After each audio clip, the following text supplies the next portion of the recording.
Hello, beautiful people. My name is Rochelle Innocent, and I'm the founder and CEO of Project Purpose. Welcome to our channel. Our community is focused on fostering the intellectual and character development in children. We do this through our parent-child workshops that are focused on 4 themes: autonomy, self-efficacy, compassion, and self-concept, in order to cultivate grit, perseverance, and resilience in each child. And we are so thrilled to be offering one of the first of its kind digital, virtual, and continuous learning environments, enabling parents and children to connect from all around the world. At Project Purpose, our overarching mandate is to renew and rebuild family, community, and relationships. We use our social media platforms to have discussions and to create space for all topics that relate to family, community, and relationships with ourselves as well as with others, with a primary focus on mental health and education. More precisely, the ways that the institutions of mental health and education play a role and have played a role in our societies at large. These discussions and debates provide us with an opportunity to think critically about what needs to change within these structures for us to live up to our bold slogan: support, protect, and empower each child through youth-focused development, better known as leadership in juvenescence. We recognize that in valuing our children's leadership potential, this also translates as recreating and co-creating environments, both socially and politically, that will enable our children to thrive. For those of you who are particularly keen on the topic, we also write thought pieces every other Sunday, and we actually have a thought piece scheduled to drop this upcoming Sunday, so be sure to meander over to our website and check out our online content. Now, if it is the case that you are looking for a listening alternative, well, we're available on 12 different podcast platforms for your listening leisure, and we've provided you with access to the links in the description down below. Now, as is the convention, be sure to subscribe, hit that post notification bell so that you are aware of every time we post. And of course, if you like our conversations and you want to keep them going, like, comment, and share this segment. Let's get into it. Hello, ladies and gentlemen, and welcome back to another segment here on Project Purpose. For those of you who are new, we cover topics that relate to mental health, mental wellness, and education on a week-by-week basis. And today our topic of discussion is mental health. And on the topic of mental health this week, we're going to be addressing the topic of shame. So we're going to be talking about 3 ways to rid ourselves of a sense of shame that shouldn't sit with us. And I think a lot of the time what erodes at our mental health is this deep sense of shame based on experiences that we've had in the past across several areas and contexts. And I'm here to kibosh how shame translates in each of our lives, or how we've allowed it to translate in each of our lives, and why we should make the moves and make the decision to discontinue the way that shame erodes and harms our mental health. And I think this is a big topic. Shame is a big topic. It is a big problem in our society. I think a lot of us carry shame for various reasons, and I think that sometimes we need to take a pause and think critically about why is it that we carry so much shame around situations that really it's not for us to carry the shame, right? Like, there could have been situations that have taken place in our life where the outcome is someone should be carrying the shame, but is that someone you? Not necessarily. And so I have a bone to pick with shame in general. I have a huge bone to pick with shame, but I've decided to distill this video to 3 key areas that shame erodes in our sense of mental health, and how to address these areas in your life in order to give yourself an opportunity to maintain and sustain a high degree of mental health moving forward. So without further preamble, let's jump into my 3 areas where we need to kibosh shame in our lives. And the one area that we need to kibosh shame is there's no shame in our history, in our personal history, in our family history, in our collective history. There is no shame there. And I think sometimes when we unearth some of the ugly parts of history, the dark stories, the ugly things that have taken place in our collective, personal, familial paths, We feel a lot of shame at the role that our ancestors or the people before us carried in this world and in this life. But at the end of the day, there's nothing that you can do about those things. These are situations that occurred in the past. It is what it is, right? It is what it is, and that doesn't mean that it's not ugly. It doesn't mean that it's not dark. It doesn't mean that it's not deplorable, that it's not disgusting, that it's not horrific. A lot of the things that would typically garnish shame, but it's not our shame to carry. That shame belongs with the people who did that, who did those specific things. It is not for me to carry. I have a very, I think spotty understanding of my personal history. I think I understand as much as what was told to me, and then everything else from my personal vantage point. I understand some of my familial history, and some of it is good and some of it is not so good, I have to say. I think it's the same for everyone. And collective history, my collective history, because my parents, their ancestry comes from a different country, it is very much a collective of different histories. I think that because of historical events, a lot of us are implicated historically in one another's lives, where there could be a certain degree of homogeneity in the way that my history would unfold. That doesn't exist, but guess what? I have no shame.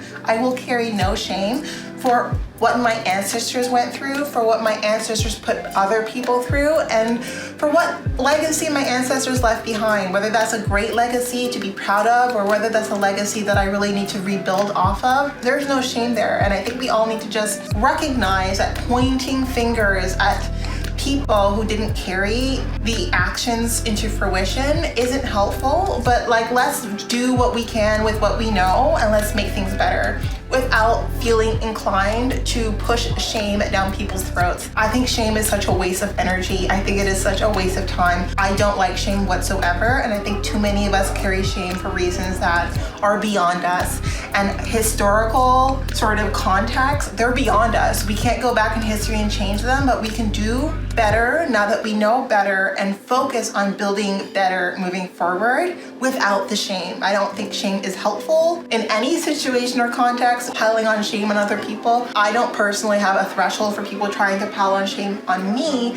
So I think that when it comes to our histories, whether that's personal, familial, or collective histories, let's do away with shame. Let's do better now that we know better and push forward with conviction on building a better tomorrow. Which brings me to my second point. There is no shame at all in our survival story. All of us through life are going to experience certain traumatic events, and the traumatic events that we experience are not for us to choose. Frankly, if I could choose, I would choose way less traumatic events than I feel I personally experience, though recognizing that there are other people in this world who have experienced far more traumatic events. All to say, what I've survived, what I've been through, what I've gone through, I didn't choose it. I can promise you I did not choose it. For the most part, I walked into it blindly. I know better as a result of it now, but I carry absolutely no shame in my survival story. I think sometimes what takes place is that there's so much shamelessness in the people who victimize others that someone needs to carry the shame. And on top of carrying the trauma, on top of carrying the wounds that certain experiences have garnished, I also feel inclined to carry the shame because who else is going to carry it? And that is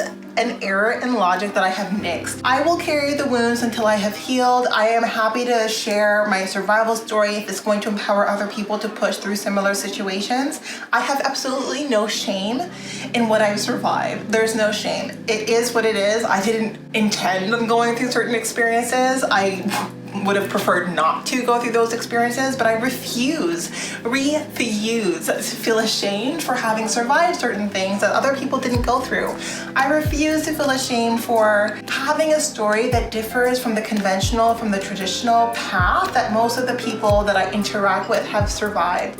It is what it is, right? And I think that that's probably the underarching theme across this video on shame, is that shame somehow gives us this sense that it should have been differently and we should be ashamed that it didn't go a different way and that we didn't have a life filled with roses and buttercups.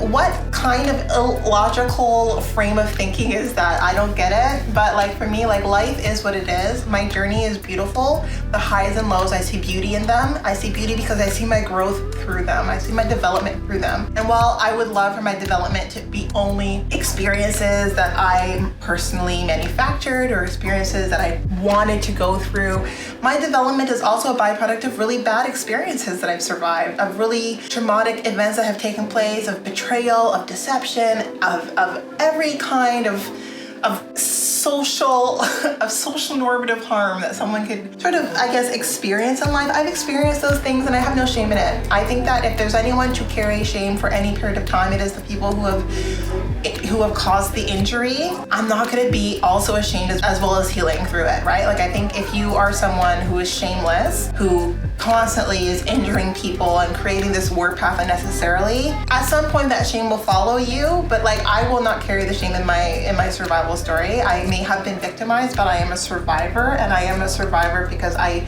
shed the need to carry shame that you will not carry on your own shoulders, or you, whomever you, collective you, victimizing other people you. If you are not someone who experiences shame at all, you're fairly, I don't know, what's the word I'm looking for? You're fairly remorseless as a human being by way of the harm that you've inflicted on others. The universe is going to find its way to you, and, you know, peace go to you, you know, because I have found that if I have harmed other people and I felt fairly remorseless about it, then the universe has found its way to me. And I learned quickly that, you know what, better to do well to others and not harm, and to treat people with respect and with kindness. All to say that it's a bit of a tirade. We do not need to carry shame in the things that we've been victimized by. We need to be strong and celebrate our survival story. A lot of the things that we have survived, it was not our choice. It wouldn't have been our choice. It would never be our choice moving forward, but it took place, right? And we survived it.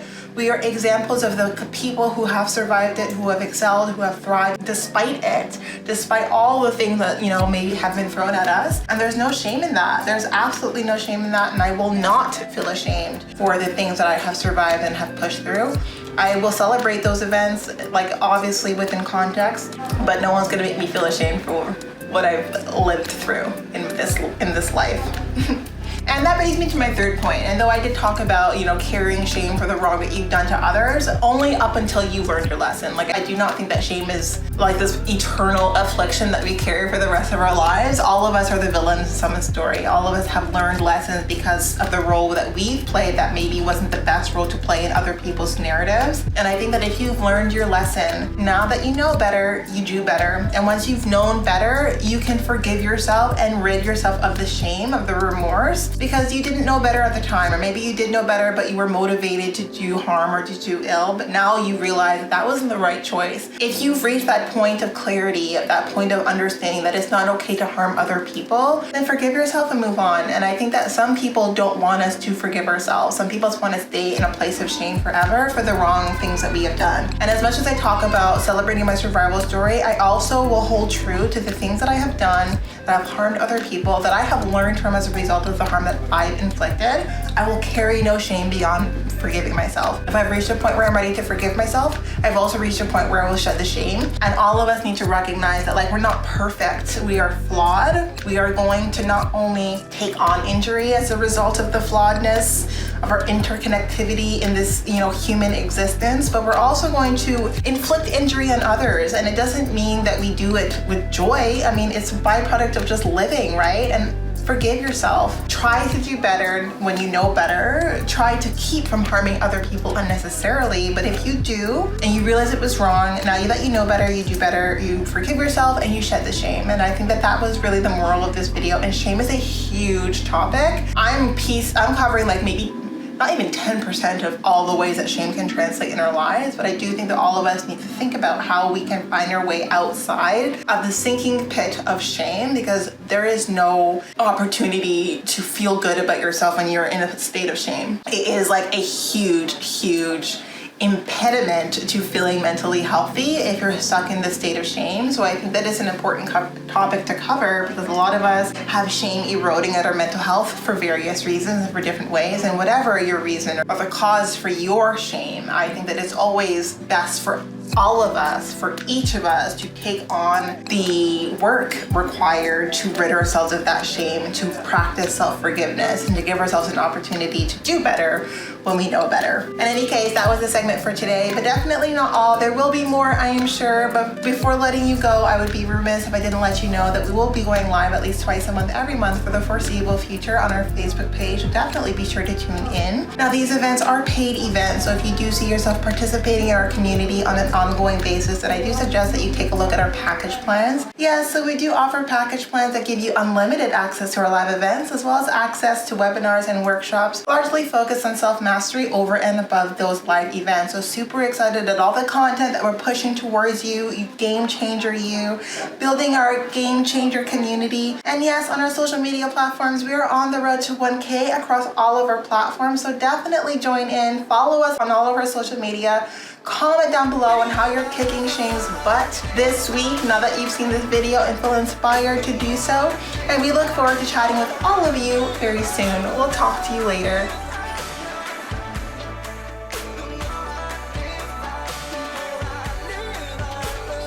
I just feel like no one's listening.